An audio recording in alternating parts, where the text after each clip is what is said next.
it. Great gun. I am more impressed than ever with the FNP9 9mm semi-automatic polymer frame pistol, now a proven commodity from my own testing in the Nutnfancy project. Hi everybody, Nutnfancy here. Quick update video on the type. I previously reviewed this gun in a 3-part series. You may have seen that, and I had a lot of good things to say about this gun on my initial impression tabletop.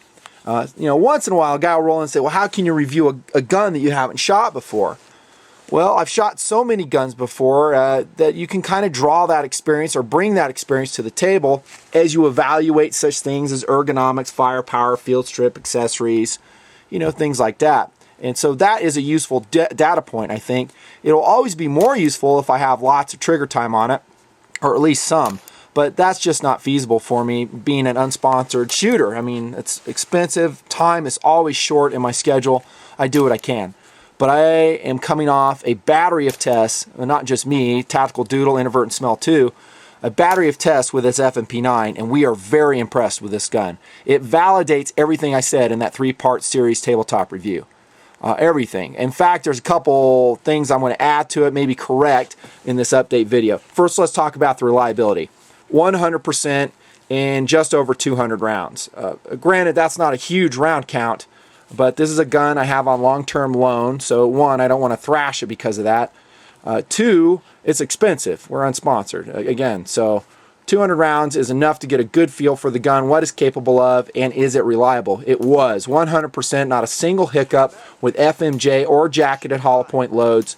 To be fair, we only shot about 40 jacketed hollow points. They're expensive, hard to find. So I didn't want to burn a lot through that. But yeah, 100% reliability. How's the accuracy on the gun? Again, impressive. Very impressive. At 15 yards, handheld, you can check out the results there. I do a lot of my testing, a lot of my accuracy testing, believe it or not, in the project, handheld by me. I'm not the best shooter around, but it gives you a good indication what the combat accuracy of a type will be. And again, impressive with FNP9. You could probably shoot a one-hole group, all the holes touching at 15 yards. Definitely at 7 yards as we moved in on paper, still a tight cluster of holes produced by this gun. First shot double action, transitioning to single action, and partially responsible for the accuracy is a very good trigger on the FNP9. After having shot it a bit, I come away again impressed with the setup on the trigger. And like I said on my initial tabletop, very Sig-like. This is a safety check gun. That is a snap cap in there. By the way, some guys will say, why do you cock that hammer when you open it up? Well, when I'm doing a tabletop, it's so I don't eject around. If I don't cock it beforehand, I have a tendency to pop the round out, as will you, and it just wastes time. So on the double action trigger, decently heavy. I don't have a trigger scale here, but again, very reminiscent of a Sig. Single action, very crisp, just a slight amount of take up, conducive to good accuracy. So very impressed with the accuracy. A lot of it wasn't on paper, it was on those steel plates during our running guns. You've seen video of us shooting this prior to my DuraCoat job on this gun. And I'll just speak to that real quick. What's it wearing? It is wearing a flat tactical desert earth DuraCoat job by me from Lauer Weaponry. There is a Streamlight TLR3 light. I'll do a separate tabletop. I'm concluding my testing on that. Very impressive weapon light. Love that. And we coated the frame, that flat tactical desert earth. You know I'm partial to those colorations, as I've said before.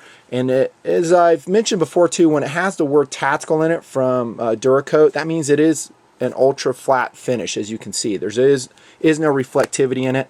Might wear a little bit differently. Then I left the black stainless steel slide black. I think that produces a very nicely contrasted look, don't you? Very cool. Love it. Also, I went to the effort of taking the magazine base plates off, DuraCoating them with the same color.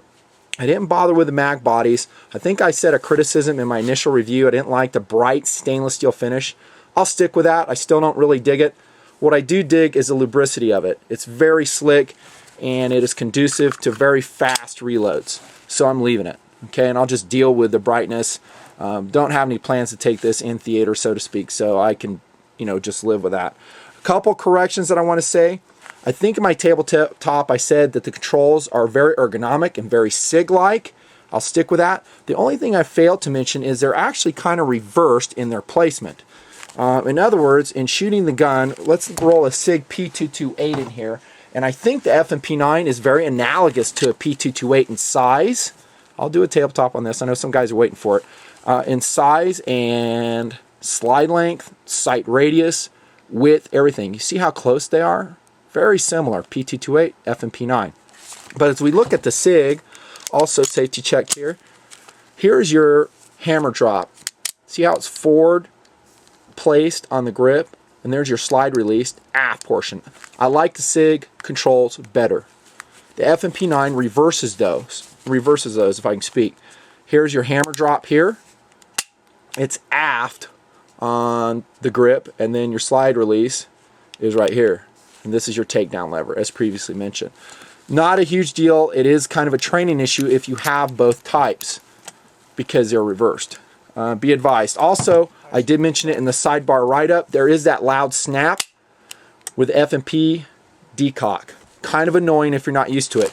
By way of contrast, the Sig's much quieter. Why? Because that's an aluminum frame, polymer frame.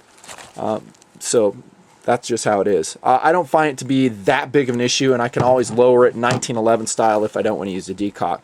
But enough said on that. Takedown lever. Another little annoyance I've seen in shooting is it kind of is loose in that it kind of floats out on this particular FNP9 just a little bit, and it can be pushed in just a bit. I haven't found it to be a problem. It hasn't disassembled itself or anything like that. It's just an annoyance, but I got to tell you. One thing I want to correct. In my tabletop, I said that the bore axis was kind of high. I'm going to change on that. I think it's about like a Sig. It's really no different. I find the recovery of shooting the gun to be pretty rapid. And again, just like a Sig. Now, XDs kind of have a higher bore axis, I think. That's just my opinion. Glocks maybe have a lower bore axis. Maybe the Regress R9, like I said in my initial tabletop. But very fast recovery and follow-up shots are possible with the FNP9. It does have an ambidextrous decocker on the left and usually right-hand sides, but this is another Nutnfancy modification. I milled it off.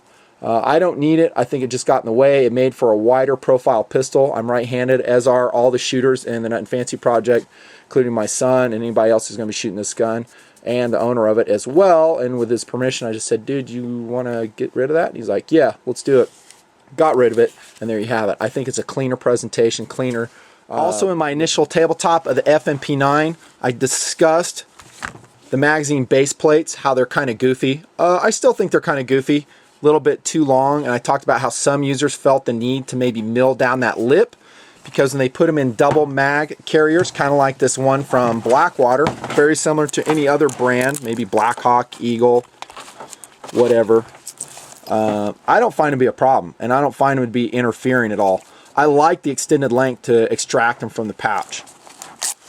Now, if I turn them to where the magazine base plates are facing each other, it could be a problem. But usually you'll orient them in the same direction depending on what your technique is for the reload, and you can extract them no problems.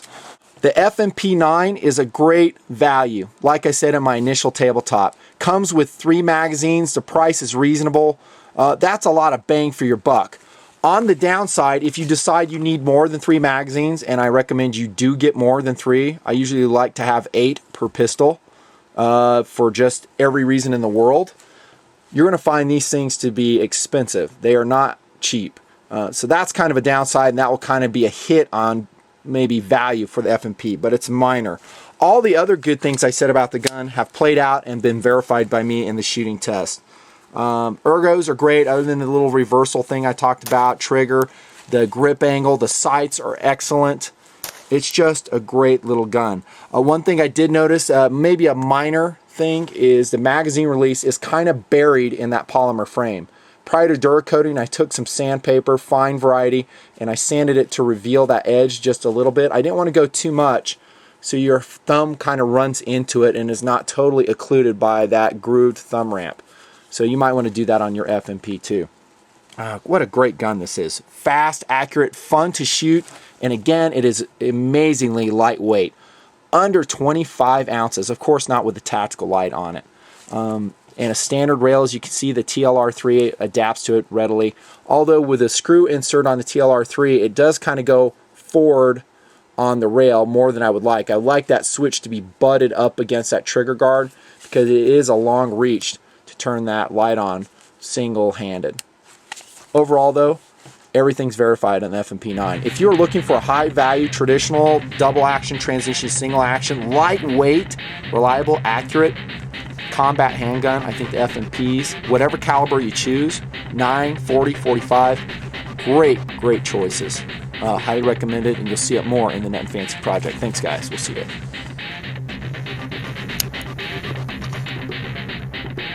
FN. Keep going.